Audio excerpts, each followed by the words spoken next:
Me, I'm the man of the people. I'm the wine proletariat. I'm like holding it down for my big juicy red blends and my Zinfandels and your party wines. That's important. And I gotta say, I feel like I've got my finger on the pulse better of what the people that want those wines like when they open the bottle. And then I hate Italian wines. I just do. I know. I just saw your heart.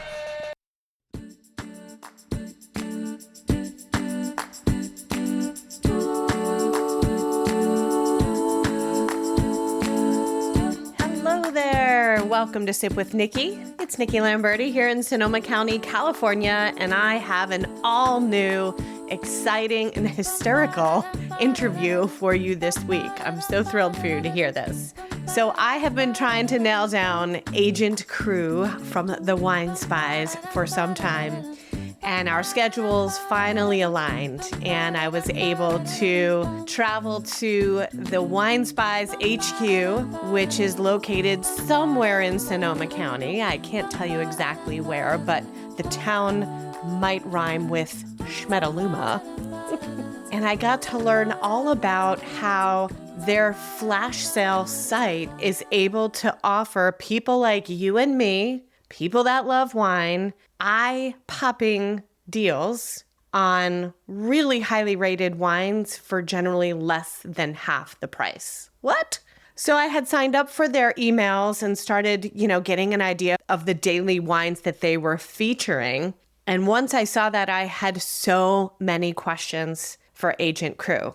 The first one being, why did he pick that name and what's that all about? But the second one is, how are they able to offer such awesome deals like this? So listen as he explains the business model, how it came to be, how he personally went from being a cellar rat in a family that owns their own winery here in Sonoma County to being a wine spy and being part of the team that selects over 365 wines a year to be highlighted to all of their operatives, aka customers. I'm going to put the link in the show notes so you can read more on their website, but basically you just sign up to get a daily email, and then when you start to see wines that interest you, you can build a shipment. And listen as he talks about this brilliant idea of how to build a wine locker so that you don't ever have to pay shipping on wine, because believe me, as a small winery owner and producer, I know the heartache that is the cost of shipping wine. So anytime we can find a way around that, it's exciting. And I can't wait for you to hear this very cool way that they have created a seamless method of you getting your personally curated case of wine to your door with complimentary shipping. We had so much fun in this warehouse space where we did the interview. I have to give a shout out to our original podcast producer, Catherine, who came out of retirement to do a little bit of on-site sound mixing for Agent Crew and I during this interview. And we get silly, and you'll hear us have so much fun. He had one of those buzzers on the table, meow, meow, that sort of became a thing in this interview. We may have gotten carried away with it. We cover topics like shrinkage and how they manage the inventory for over 140,000 customers that they take beautiful care of. So enough teasing. I am so excited for you to hear all about Wine Spies. And here we go with Agent Crew.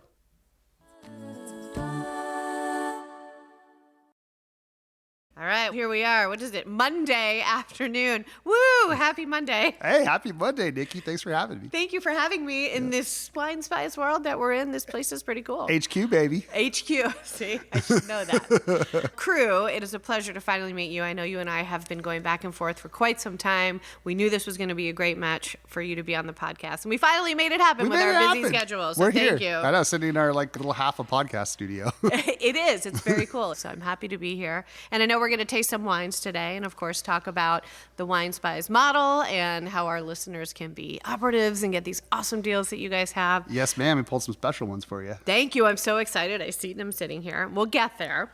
But before we do, I would just love to hear a little bit more about you.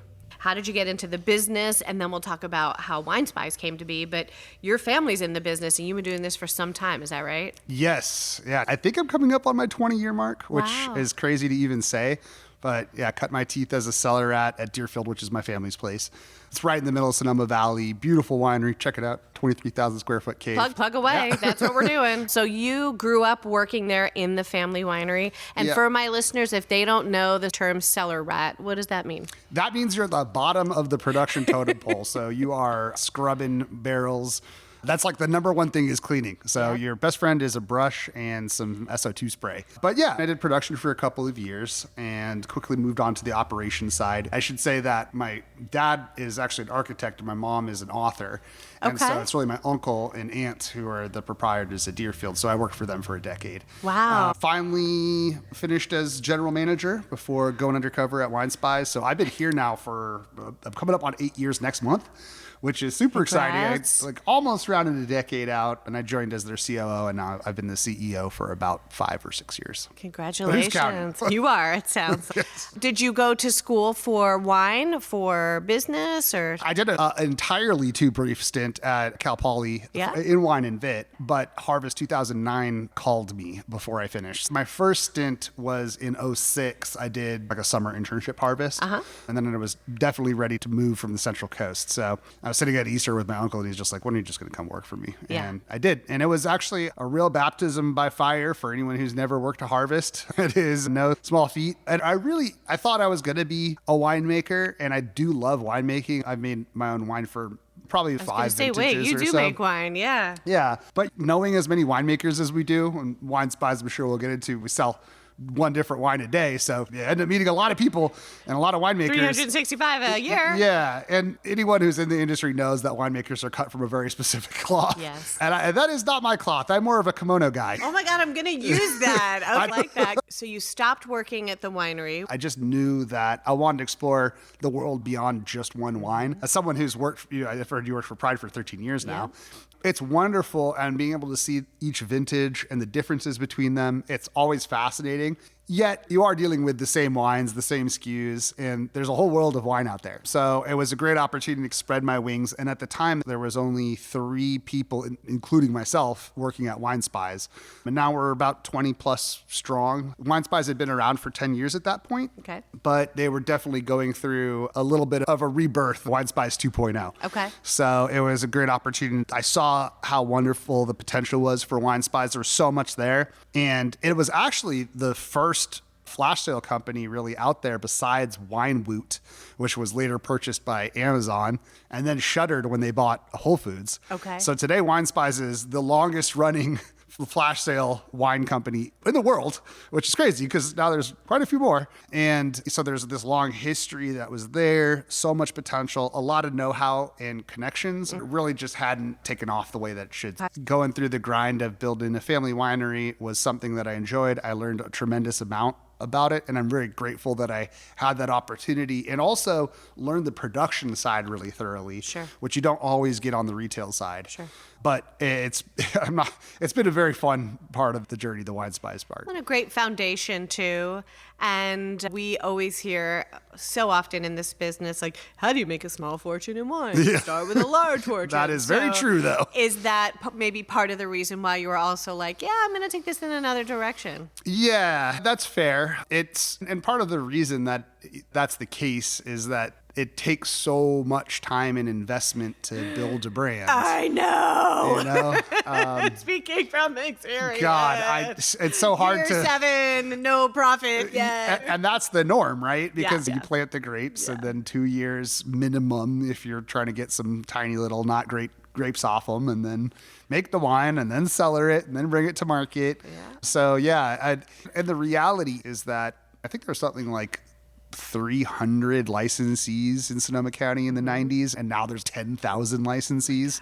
A big part of that growth is the allure of the supposedly glamorous wine lifestyle. And so I think a lot of people have come into the industry from successful careers elsewhere. And the large fortunes. That's where the large fortunes come from. And unlike other industries where you would never, ever be like, wait, how is this going to pencil? I'm going to be in the black in 30 years. You would never do that. But if you've made your bones somewhere else and this is going to be your generational project to leave to your kids, then it makes sense. But if you're already in the business and trying to make a living, that makes it quite challenging as a competitive landscape. So talk about it. Competitive landscape. Yeah, I think that the tumultuous nature of the past couple of years is in large part due to that. And I really do think that this represents a much needed correction, frankly. Where we are in the industry right now. Yeah. I think too, and maybe you can speak to this, and I can speak to this because I moved here after vacationing in wine country and got the bug and was like, I'm going to move there. I'm going to own a winery and I'm going to make wine. And I think people think the life of a winery owner or a family that owns a winery is much more glamorous than it really is. Yeah, a lot of hard work and elbow grease and emails. Yeah. The emails, they don't stop. And just so much risk. And I always say there are so many businesses someone could go into and make a hell of a lot more money than wine in a lot less time with a lot less risk. So most people that do it, there's heart and there's passion. Do you think that's fair? I do. There's a lot of passion. This industry runs on passion. That's the one part that is not a lie. Yeah. And I think it's funny because everyone wants to have their own name on the label. You just gave me your beautiful bottle. We can't help ourselves, people. I did. You have Solavato on the table. And it's not my last name only because my last name, Lamberti, is already wine from Northern Italy. And it was going to be an issue. So I couldn't put my name on there. One of the wines I brought today, we learned all about cease and desist letters the hard way. So I think you went the right direction looking at it first. But yeah, I mean, you just can't help yourself. Everyone wants to do that. Everyone wants to be the proprietor for some reason, even though the truth is that magic moment that everyone chases where, it's a misty morning and you're in the vineyard, like got your warm coffee and your little puffer jacket on. You're like, I was going to say like your Patagonia vest. Yeah, your Patagonia vest. And you're like, isn't this the life? There are ways to achieve that in this industry. And it is not really being the proprietor, vineyard manager, doing the winemaker thing. Yep. And it's so funny because I gravitated away from that, but there's still a reason that I went this direction. I like building a business. So I'm where I'm supposed to be at least. I can tell just in the short time that spending time with you, showing us around your beautiful space here today, I see that operational mind and all the different pieces of the kimono. Yeah. But back to what you were saying about like chasing being a proprietor, I will say as someone who makes a teeny tiny little bit of wine, like 200 case production. Hey, that's enough where you have to worry about selling it. Which I do, which we do on our website. But it has not become old for me yet when I am able to hold a bottle of my wine and say, I freaking made this. Totally. And then when people who have bought it across the country send me pictures or tag me, it was on our Thanksgiving table, we had it at my sister's graduation, whatever. So I'm like, that's why I do it, because there's nothing better than that. That's so right. And you're really a part of that moment. And like you say, it's not just that you feel that, but other people feel that too. You're making that occasion special, and it really is that meaningful. Deerfield has been around since 1982, and we'll get letters from people who came and celebrated their anniversary there 30 years earlier. Yeah. And be like, hey, just want to say that was a really special thing for us. Thank you. Yeah. That makes it all worth it. I'll put it that way. It does. Again, even when you do it on a small scale, and don't quit your day job, as I have not. Don't quit your day job, people. Yeah, and have podcasts and all these things. So talking about making wines, can we talk about Jurassic wines? Oh, God. Do you want to talk about Jurassic wines? No, very happy to. Let's plug. No, it's funny. I still have a few cases here and there just in case someone's, hey, I really want some Jurassic wines. But my favorite thing in the industry is label design. I'm seeing that very quickly from what's in front of me, but also on your Jurassic Wines website. Yes. Torn, yeah. How freaking cool is that? So to me, the bottle, it's like this canvas, and it's just the same as a painting canvas in that you've got this rectangular space, and that constraint is like, what are you going to put in here? And I think it's what makes painting interesting as opposed to sculpture, where it's, it could be anything. And I really find the challenge in those kind of four corners. But when you've got a wine bottle, it's not just that it's the cylinder that you have to wrap it around, but also you've got this limited set of processes that you can use to achieve whatever you want because of what printing capabilities there are, right? Which also they're always changing and innovating and super fun. But on top of that, you've got a cost constraint. Or you could make really bad decisions, which is what I typically choose to do. Yes, I know. I may have learned a little bit about them myself. Yeah, I mean, so when Nikki gave me this awesome bottle earlier, instantly checking out, okay, how is this done? Okay, it's spot gloss here, a little foil here. Is that metallic ink or is that foil? Oh, she's the laid paper. Yep. And it's you can tell just by looking at a bottle all of the processes that went into it, and there's just like a problem-solving aspect to it, plus art. And then it has to be so many decisions. So many decisions. You made some good decisions here. The paper that you used soaks up black ink the correct way, and so it doesn't get washed out. And sometimes if you cheap out on the paper, or it's the wrong thickness of paper, it'll absorb all the black ink and end up looking like matte and fuzzy and essentially like an inkjet printer. You know, it's just like all these practical things and the interactions, technologies. Oh, if you do an embossing and then you subsequently do this, it's going to squish your embossment. So all that kind of stuff. Nobody wants a squished embossment. You can't have a squished embossment. That's what I always tell my kids. You can't. Oh, I don't even have any kids. You can't have a squished embossment. So at Deerfield, we had a custom crush operation, and we even did a buy a barrel program, so you could get as little as 24 cases, and we do the label design for you too. So I did hundreds of labels there. Wow. Really loved that, and I really wanted to do like a negociant project, especially because I've got a lot of good hookups on really high quality bulk juice. But the reality is, just as Wine Spies has really taken off and my job has gotten a lot more intense over the past couple of years, I have just not had time to put my own stuff in the bottle. And on the one hand, I'm glad that I made at least one decision, which is to focus where I needed to focus. Yeah. I feel like you and I might have that in common, where we like a lot of different interests, but you got to let things go, right? Yeah, the inbox of big ideas is bottomless for sure. So yeah. But having Wine Spies take the kind of care and focus that it's taken has forced me personally, who's not usually of that mindset, to just be like, okay, what's the thing we can do to have the maximum impact, make our operatives happy, and do that first. Oh, okay. So I want to unpack everything you just said, especially about operatives. But I feel like before we segue into Wine Spies, we need to do a very special sip spotlight. Oh, yeah. I was waiting for this, baby. Sip spotlight. Okay, let's do it. So I even saved the cork for your audience. Real sound. Gotta have that. Not an effect. Not an effect. Thank you. All real sound effects here. So when we were planning our time together today, I said, might be fun to taste some wines that are just interesting and to give an idea to our listeners of the types of things that Wine Spies can help uncover and connect them with.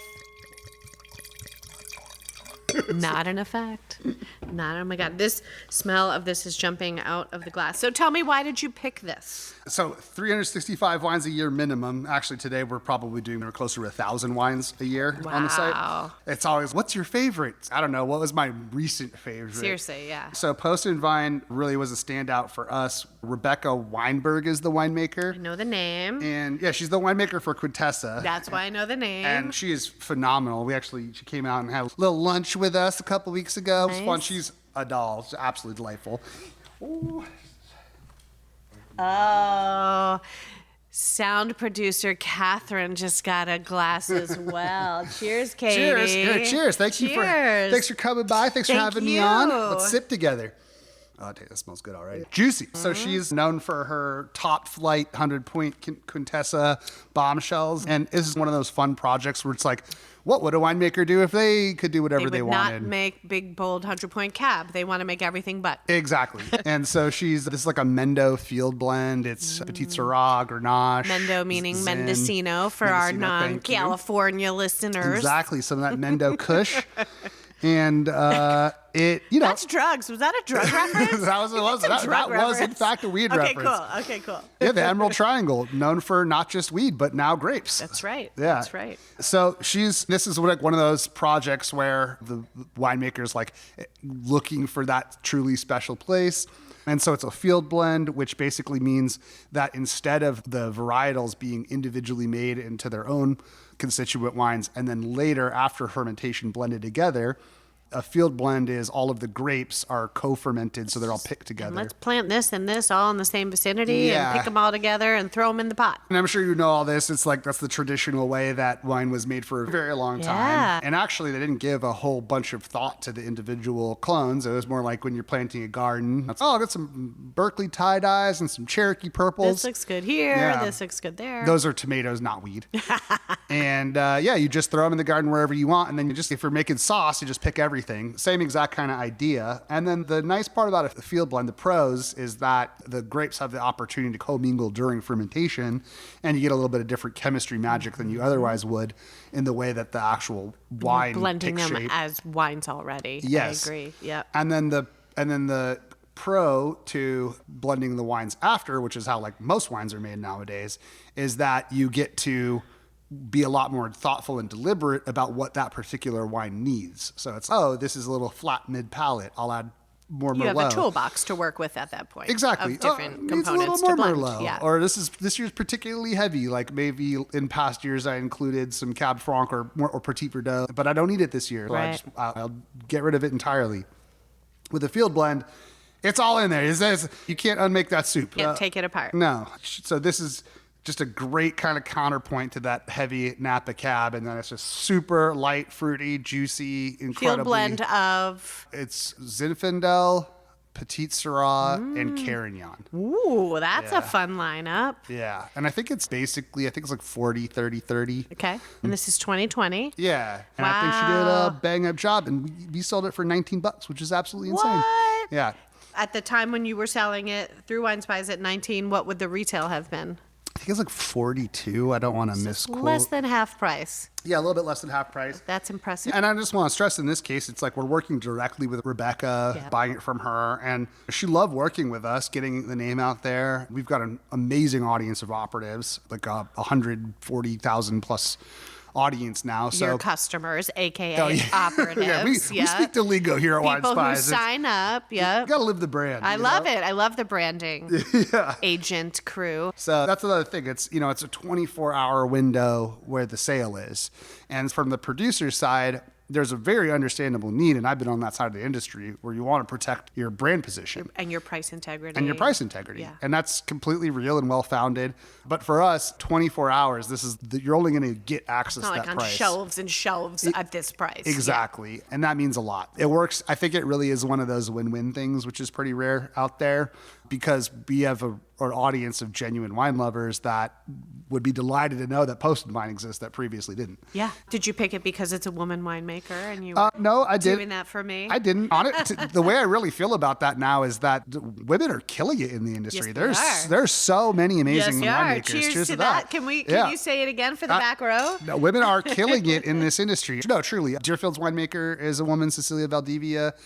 Master of Enology from the University of Mendoza. Mm-hmm. Yeah, I feel like most of the brands, or if at least half of the brands we work with, are of women winemakers these days. It's crazy. And they're getting their due. It's definitely not the old boys club anymore. Yeah. And we know just biologically it's proven that women have a better sense of smell and taste. Yeah, but as my girlfriend can tell you.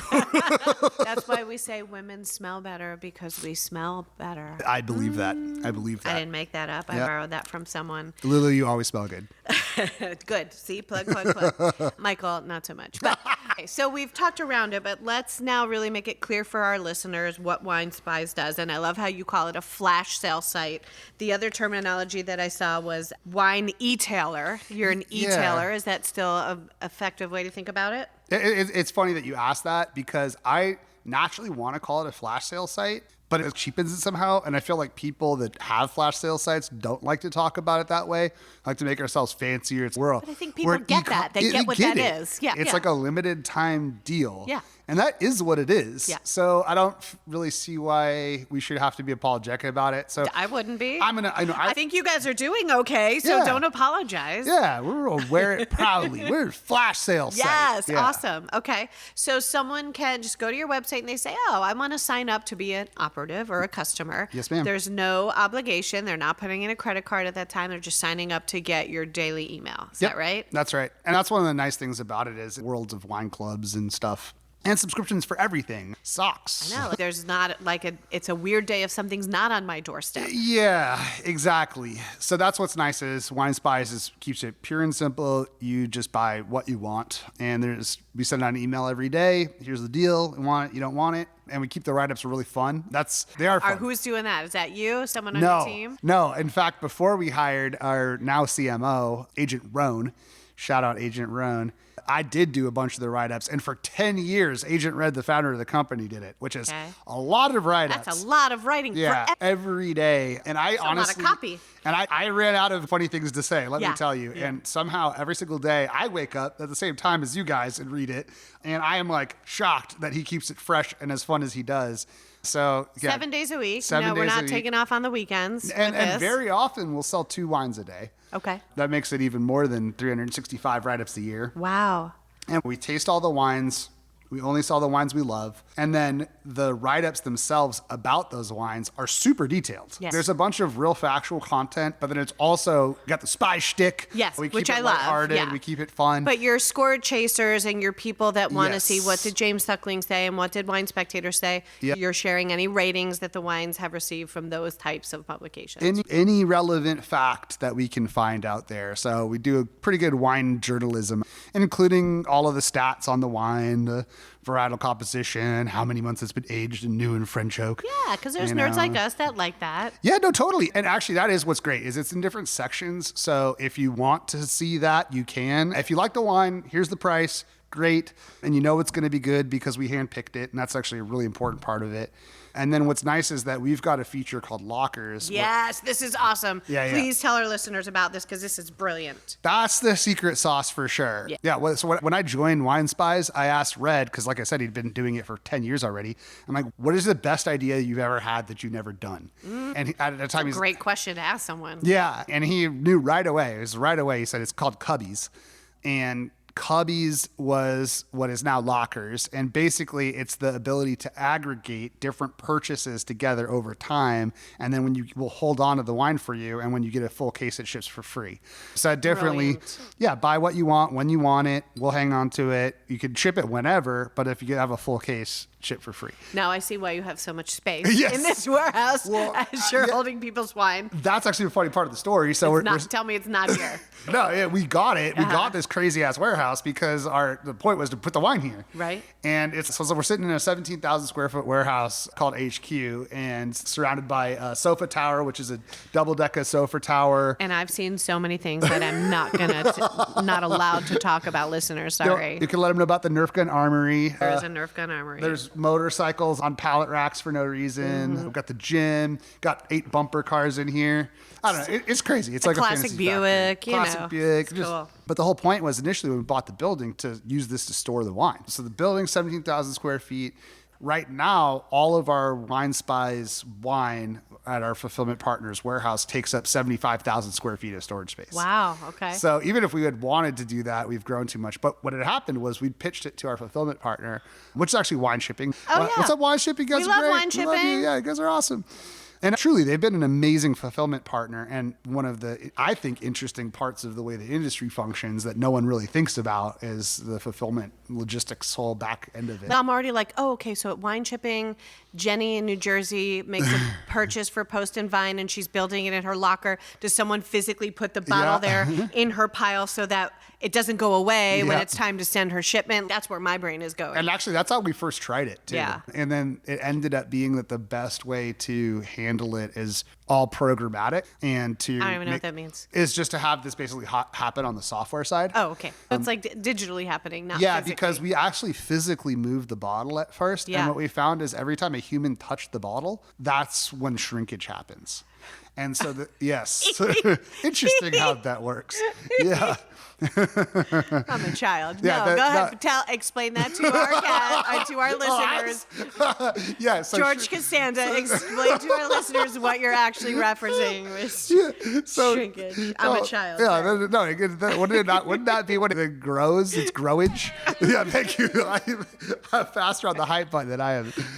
So you mean breakage? No, the bottle disappears for any number of reasons. Okay. So it's not where it's supposed to be when you go to find it. Okay. Yeah. Which is shrinkage. That's shrinkage, baby.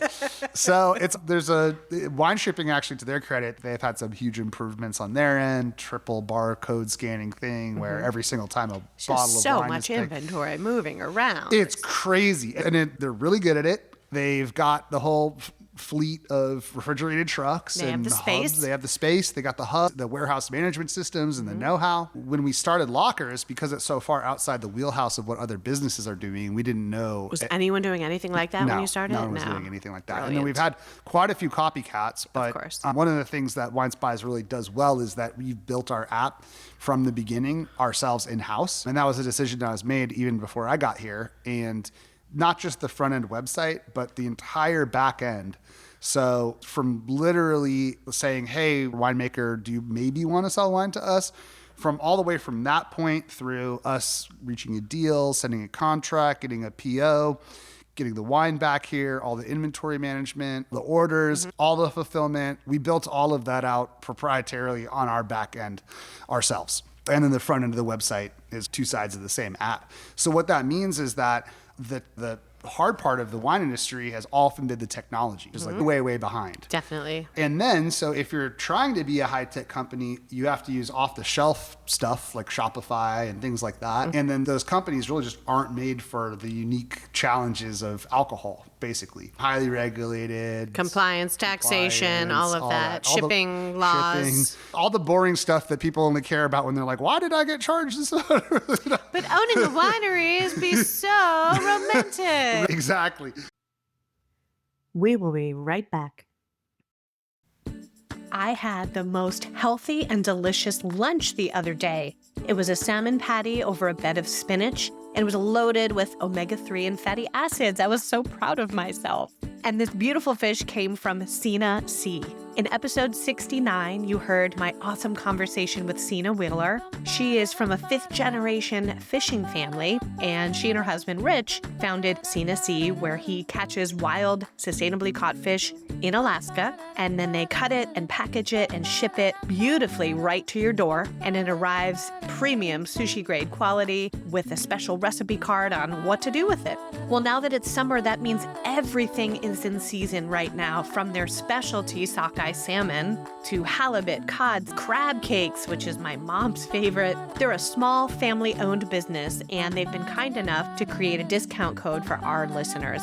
The code is SIPNC, SIP and SEA, SIPNC, and you can use that at their website, SinaSea.com. Sina Sea is SENASEA.com, and you can get 10% off your order with that coupon code. This can be for a one-time purchase, or also popular is their subscription box that you can create or let them curate for you. Their website is loaded with grilling recipes, which are great for summer, and lots of inspirations of what to do with all of this beautiful fish that they will send right to your doorstep. I encourage you to sign up for their mailing list because they do a monthly drawing for a $50 gift card every month. So check out their delicious fish at SinaSea.com. Healthy fish delivered easy. In episode 78, you heard Liz from American Olive Farmer share her basil, lemon, and garlic olive oils with me. And then in episode 83, Pairing Night with Dr. Hobie, you heard us blow our friends' minds when they tasted them, as well as her balsamic vinegar and olio novello. Well, Liz and her husband Donald operate American Olive Farmer, which is here in California, and they are some of the most delicious olive oils and vinegars I have ever put in my mouth. They are superlative extra virgin olive oils, 100% grown, milled, and bottled here in California. And you can purchase a variety of different oils depending on the time of year.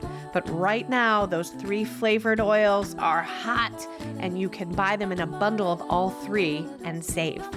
Serve them for dipping alongside your charcuterie board or drizzled over your pizza, which is my favorite thing to do.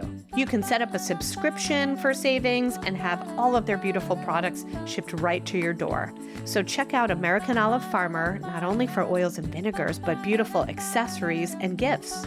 Liz and Donald have been kind enough as our sponsor to create a discount code for listeners. So use the code SIPWithNikki at checkout. capital S, capital W, capital N, Sip with Nikki, and they will give you 10% off your order. Go check it out. You're welcome. And now back to the show.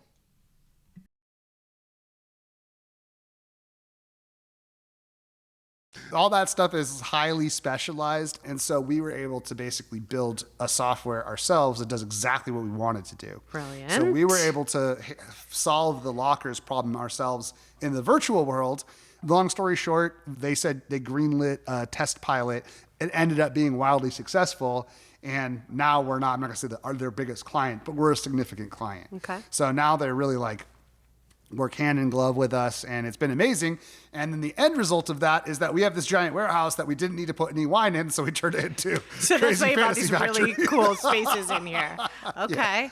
Yeah. So the operative / customer, Jenny in New Jersey, now she's over time, she has selected 12 different wines, whether she bought one bottle of 12 or two of 6 or however you want to mix and match. She hits a case and then complimentary shipping to New Jersey. Yep, at her convenience. Okay. So if she wants to ship it right away, cool. If she wants to hang on to it, we've got free temperature controlled shipping.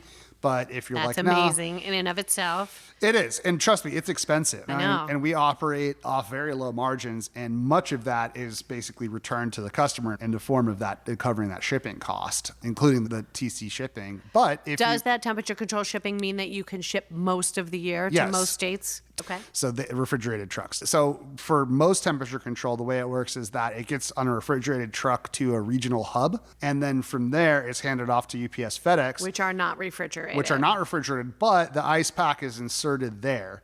So I would say you can ship year round unless it's like 110 degrees, like Death Valley where you're at. Brilliant. So typical deals, like we talked about this beautiful post and vine. Well done, Rebecca. Delicious, especially as it's sitting here opening up. And the first thing that you said when you poured it, you said juicy. And I was like, I can smell that before I taste it. It's really beautiful. You said that It tastes like almost old world, which is it's not. It does. It's not at all like jammy, crazy. It's Mendo. not like It's Napa in your face. It's like very pretty floral. It's got all the fruit, but it tastes like way more like lower Brixler sugar old world. Yeah. Yeah. I would say for someone that has an old world palate, like my sister Amanda loves old world wine, she would love this. Plus, there's just a lovely little bluebird on the label, which I'm sure has a great story to it. Yeah. I'll just say that we really are a technology forward company, and we have tried all manner of crazy predictions and different people are gonna techniques want and this deal. AI Yeah. to try to figure it out. And still, the humans that sit there at our weekly tasting panel are better, right now at least, than the computer at predicting it. Okay. That's a big part of the game. So that answered my next question, weekly tasting panel. So how are you guys and who is deciding the wines that are going to be featured? That's what keeps this game fun. So every Friday, the entire company's invited. What time should I be here? It's actually, you guys are more than welcome. Please do come, Nikki. Thank You'd you. have a blast, I promise. I would. It's about 2:30. Okay. So we got all of the week's samples open. And so these are wines that people have submitted to us. We haven't necessarily decided to sell them yet. Okay. Usually there'll be anywhere from 25 to 50 different wines open. And we invite the whole company, so it doesn't matter what you do. Everyone's welcome. And basically we just... Which is cool because now it's not just people like you who have a wine background who are tasting. You have a great sort of sample set of just the average wine drinker too, which is who your audience is. For the most part. I would say even that we've got a really genuinely diverse audience. Awesome. With wildly different palettes because we sell Obrion, we sell the top shelf stuff. Yeah. Saw a beautiful Barolo on there 2 days ago. I was too slow and I missed it. Yeah, we sell a ton of Italian wines. And that's actually the point. It's like we've got real audience for a wide variety of different things. And so I think what works so well about the panel is that we've got a pretty good representation of different types of palates. Because our wine buyers are incredibly knowledgeable and skilled. Agent Noir, who you're familiar with, our most recent addition, Agent Roti, and then Agent Vine. These people have decades plus in the industry. Do they get to pick their name when they come to the company, or do you bestow it upon them? Agent Red must approve every name. And it's actually funny because that's the first decision you have to make because I got to figure that out. Oh my God, I would be email. like obsessing over what is my name going to be? People don't take it nearly and what's serious left enough. And what's taken? I'm like, you got to figure this out because it's what's going to happen on day one, moment one, because I've got to send your email. Yeah. It's like the first step of the process. Yeah. And I'm like, you better like it because everyone is going to call you this, and no one leaves Wine Spies. Does it have to be a wine reference? Could I just be Agent Jersey? No, because I wanted to be Agent Rex. Because I'm like, I'm not going to be the FBI or the CIA. So this is my one chance. And Agent Red was like, nah, man, you can't choose your name. It has to be a code name. It's got to be a wine code name. It has to be somewhat wine adjacent. But it's such a fun part of the theming and the branding. So all the agents now gather around every Friday at 2:30. Nikki, you are so good at keeping me on track. This is what I do. You're a pro. I would be off in left field. So the wine buyers tend to be extraordinarily geeky and esoteric in their preferences. And they appreciate that kind of more interesting wine. Okay. Might not be a crowd pleaser. Me, I'm the man of the people. I'm the wine proletariat. I'm like holding it down for my big juicy red blends and my Zinfandels and your party wines. That's important. And I got to say, I feel like I've got my finger on the pulse better of what the people that want those wines like when they open the bottle. And then I hate Italian wines. I just do. I know. I just saw your heart. We did the sad trombone button. You did the womp, womp, I'm going to womp. pack up and She was leave having such now. a good time. How can you make such a general statement that you hate Italian wines? And not only that, but my ancestors are turning over in their Italian I'm graves. Italian by heritage too. And trust me, this has been the long-standing mission of Agent Noir to get me to love Italian wine. And I went to Vinitaly last year. I tasted probably 300 wines from the best producers in the world. But you like juicy, and those wines are not. They're not juicy. You know what it is? I'll tell you. I'm put in the work, and it's still, now I found a couple where I'm like, okay, yeah, that's good. That's a well-made wine. But for the most part, it's just that a lot of times they have the fruit, but then the body feels thin compared to what the tannin is. And it's just big. And especially compared to California. I would call it that the California wines are more integrated. And I'm just saying, it feels like a light mid palate, but then this hits you in the mouth level of mouth drying tannin. Yep. And then my response I typically hear to that is, yeah, that's how it is. And also, like, you have to eat it with food. And you have to lay it down for 15 years. Yeah. I'm like, okay, that's a lot of caveats and asterisks to be throwing on it. So would you say your ideal wine would be an Italian variety that's grown in California? Yeah, it's funny you say that because Sangiovese really is one of my favorite varietals. Oh, yay. And Deerfield Sangiovese, that's where I first fell in love with it. We made a killer Sangiovese from Alpacella. Shout out Dan Sanchez. But point is that I do not represent our Italian wine lovers. And you'll notice on Wine Spies, maybe 30% of the wines now we sell are imports, Italians specifically. It's good that you're not doing the sole selecting. And that is where the magic happens. Yes. It really is a meeting of the minds. People like recuse themselves from that. No, I'm not going to weigh in on the Italian selection. And I think if it was any one person or even maybe 2 or 3 people, we would get a different and worse result. And actually, I'll say, as our team has grown over time, I think that our selections have gotten better and better. And yeah, that's definitely a function of our new buyers, more time for our buyers to spend time hunting, more doors open up for us because we have a bigger buying power. Those are all totally legit factors that are important. But I also think it's that we have a more open mind as a group as we have more voices in the room. That's true of everything in the world, is it not? Yeah. That's a great call for inclusion and diversity. It works really well, I think, up to maybe for us like 10 people. Yeah. It gets to the point where there's too much noise, and frankly, it's just drinking literally 50 noise. wines. And literally noise literally in noise. a Friday afternoon. Yeah. So based on the wines that I've been looking at and in the daily emails, the majority of what I have seen has been like less than half price. When you say the retail and then your price, is that a fair statement first and foremost? Yeah, we definitely Generally. shoot for eye-popping discounts. Yeah, my eyes were popping. So my question is, how are you able to do that and be profitable? Yeah, the short version is volume. The second part is genuinely cutting out the middlemen. Yep. We do purchase from distributors and brokers, but even typically then there's a special arrangement worked out. That's probably true if it's like library, like old stuff that's been out for a while that's sitting in a broker's warehouse or and one of the, I think the big kind of misunderstandings about what we do is that people just assume it's, oh, there's some problem here. There's some bad thing had happened. Or it wasn't stored well. And like none of that could be farther from the truth. There's so many different reasons why wineries and producers want to work with us. Used to be most common, that it's mostly end of vintage stuff. Okay. There's just a lot of machinery that has to be in place for a winery to sell a particular vintage. And it's super easy to understand if you're not a wine person. Okay, you look at a wine list, it's like the 2022 Chardonnay Sonoma Coast. Okay, now if it's the 2023, every single restaurant needs to go reprint their menu. Right. They're going to go sell that new thing. People don't think about that because it changes every year. Yeah. It's a huge amount of sales apparatus in place to push wine through a distributor.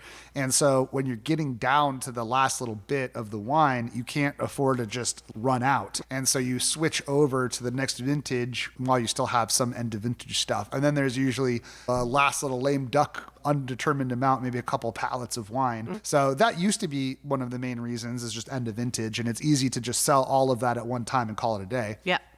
Nowadays, honestly, what's been so amazing is that people in the industry, distributors, producers, genuinely see Wine Spies as an awesome marketing opportunity and a way to get their brand in front of a huge audience. So that has made the conversations dramatically easier. And now we're at the scale where we're buying a lot of wine. And the truth is that by the time you get through distributor, wholesaler, and finally a retailer markup, there's a reason why the frontline price is what the frontline price is. Which is what most wine drinkers are used to seeing on a restaurant and or a store shelf. Well, and a restaurant, and no shade on restaurants at all, it is what it is for very good reasons, but you're not usually paying above what you would be paying at the cellar door. So it's 150% is very common for a bottle list. And then for by the glass, you're basically covering whatever that restaurant's cost of the wine, the bottle was when you're drinking that glass. This question may be selfish, but I think that I'm going to ask it because beyond myself, there are producers out there who might be listening to this and be like, oh, maybe I want to look at working with them. What's a typical amount of inventory that you would need from a producer to include it as a wine of the day? So it starts at a pallet now. And interestingly, now that's listeners, a pallet is 56 cases. Yep. And so interestingly, that is now a new challenge, because it used to be we could easily work with 20 cases, and sometimes the winery might just have 20 cases. But now you have so many customers. Now we have so many customers. And so Operatives. and yeah, you're better at the branding thing than I am. I'm trying. One of the big challenges has been the write-ups themselves, because they're so time intensive. That is very often the bottleneck for us. Now that the team's slightly bigger. Pun intended. Zing! Dude, I should have brought my freaking snare drum. I got the rim shot one. I was like, next time. So the write-ups really, we refuse to compromise. And if we only have 20 cases of wine of something, we know we'll sell out, like whatever. It's a lot of work for it's a lot of work. Just 20 cases. I get that. Exactly. I get that. Yeah. But now that we've got more buyers who also do quite a bit of the writing, we've got more writers now. So more and more what we're starting to do is we'll do a selection of different wines on one day. We've actually got Iggy Gall coming up on Monday. Okay. And so we're doing a bunch of Grand Crus on Friday, and so 5 different wines. And some of those, there's only 5 cases, 10 cases. We're making a whole day out of it. Right. So the featured wine we'll have quite a bit of, but then we'll have a couple different others. We call them fun things like store takeovers and cellar stockers and stuff like that. It's so cool. I'm seeing all these different emails that are coming, and they're fantastic. So yeah, we're going to do the second sip spotlight, which I feel like maybe this is near and dear to your heart. So what are we sipping on for number 2? All right, number 2, we got Wine Spies' very own Enigma. So this was our true to form top secret project where we got some leads on genuinely really amazing bulk juice. And it's not even a shtick. We literally had to sign NDAs to produce this wine. Because of where the winemakers the wine attached was coming or from. the vineyard, and in this case, both. Yeah. So you're talking like would absolutely be a $250 bottle. And we were selling it for $40. And the only reason we didn't continue this one is because we got a cease and desist for the words Enigma. Which really sucked, because it was like he's a nice guy, and he didn't even use it as his actual brand name. It was like a blend name. It wasn't the CD I listened to in college that was like, No, it was like makeout music. Different right? guy, Okay. although I'm sure that guy did listen back in the day. So this was a really fun project. And you're drinking a 2020 Coombsville. Which my regular listeners listeners, their ears should perk up because I just did a whole episode featuring the team at Ackerman and their Coombsville wines and really talked about what makes that AVA so special. So I love that you're pouring Coombsville for me. I listened to the episode. You did? Yeah. And I was just talking to Leo Bob. and Joe. Just talking to Bob the other day. Yeah. Oh, yeah. We've sold Ackerman quite a few times. Awesome. They're a wonderful family. Super nice people. Yep. Yeah. Yeah. So this guy, we're talking about the label design, and we were commiserating on the fact that both of us made design over cost choices. Well, yours has 3 pieces to the front label that are individually have to go on there, which is crazy. I've literally made every expensive choice possible. My brain hurt. So for the listening audience, basically it's 2 small labels up top and bottom, and then a big central label, and then there's little tiny holes punched out of it, and then weird little shapes punched out of the bottom. It's also got foil, and it's also got embossing and debossing. It's sexy, inside and out. It is a pretty label, and then the special thing on this, there's a code on the front of the label. It's like the secret decoder ring. Literally secret decoder ring. Be sure to drink your Ovaltine, children of the 80s. You get that reference? Because this QR code on there. Launched a virtual Enigma machine, like an actual replica of the cryptography Enigma machine from World War II. And the Enigma machine requires configuration. You have to preset it up. You have to know how it's pre-configured in order to decode the message. And so the instructions... super nerdy. It is super nerdy. So the instructions to set up the Enigma machine were printed on the cork. So you had to pop the bottle. Is that your brainchild right there? Yeah, a lot of that. Oh my God, I'm learning so much about your brain. Do you sleep? I did not sleep very much, Yeah, shockingly. It does not shock me. Now, did you make this wine? No. I really wish I could tell you. It is, I promise you, for anyone that's like even remotely familiar with the wine world, there's a top 5 list of super bougie winemakers. It is one of those. But yeah, so we've been at a site. And then you just private labeled it with your Wine Spies. And we private labeled it. Okay. Exactly. I'm going to take pictures of these labels and put them on a little highlight bubble on Instagram for my Wine Spies episode so people can see what you're talking about. Thank you. So we offer this as a featured wine, and was it less than half price? It was. We sold it for $40. I think legitimately this would have been over $250. Wow. Are we teasing people because these 2 wines they'll never be able to get again, or do things come back around? Things come back around. We've actually got some new exciting projects in the work, but also every day is a good day to check out Wine Spies and find a great deal. Hey! Because it's not just about the featured wine of the day. There's ongoing deals that operatives Today we've got splits on Peju, $25 today, normally $55. I gotta go. I'm sorry. I gotta go buy something.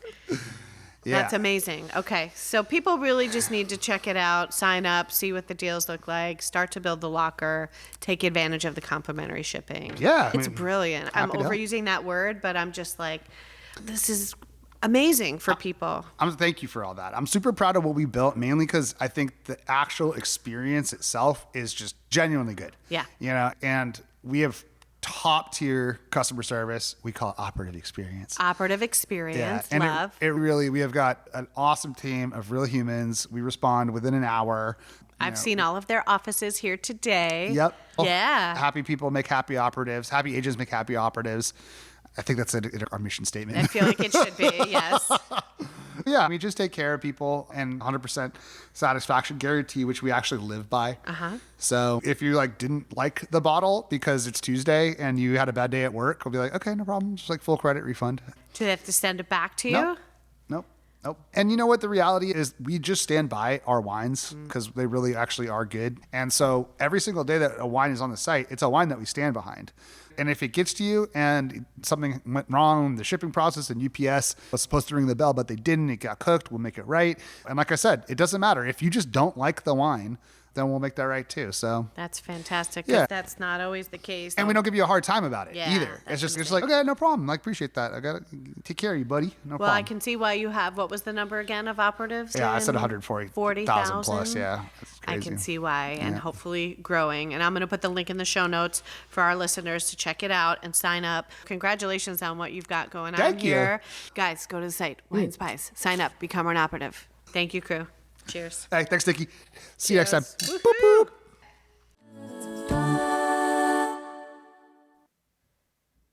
I mean, talk about customer service. If you don't like the wine, they will make it right. That's unheard of. I mean, it's one thing if the wine is damaged or flawed in some way, but if it's just not your jam, then they'll replace it. And that is amazing. I had so much fun. If you couldn't tell, we laughed a lot. The wines that we tasted were fantastic. And you heard the prices that those wines that had been featured were. So I was just trying to give you an idea of what to expect. You'd be silly not to sign up. Just go to winespies.com. You don't need to purchase anything or subscribe to anything. Just take a look at the emails. And then once you start seeing things that make your eyes pop, go ahead and start your locker and take advantage of their complimentary shipping. And right now, when you sign up for their emails on their website, they are offering $50 off a purchase of 200 or more. That's like 1 or 2 more bottles of wine. Hurry up, go do it. Thank you so much to Agent Crew for taking the time to let me in on this top secret operation they've got going on there. One day I would love to partner with them with my Solavato wines, but when he said they typically request a pallet, I was like, oh, I don't even make a full pallet of my wines most years. So we're a little too small right now for the time being, but you can still purchase my Solavato Sangiovese at solevatowines.com. That's SOLLEVATO wines.com. We still have some 2022 award-winning Sangiovese from Dry Creek Valley available. And I'm getting ready to release my first ever bottling of Grenache. And I just sounded like Oprah when I said that. But this is extra special with a pink accented label to commemorate the fact that I just kicked breast cancer's ass. And it's a highly limited wine, and each bottle purchased, we will be making a donation to the V Foundation for Cancer Research. If you're not already signed up for our mailing list, make sure you do that at solevatowines.com so you can be the first to know when it's available. And you can also grab some of my other wines that we have right now. Be sure to use the discount code PODLISTENER for 10% off your order. And remember, I do offer complimentary shipping on a case. Whatever you do between now and next week, I hope that you sip well.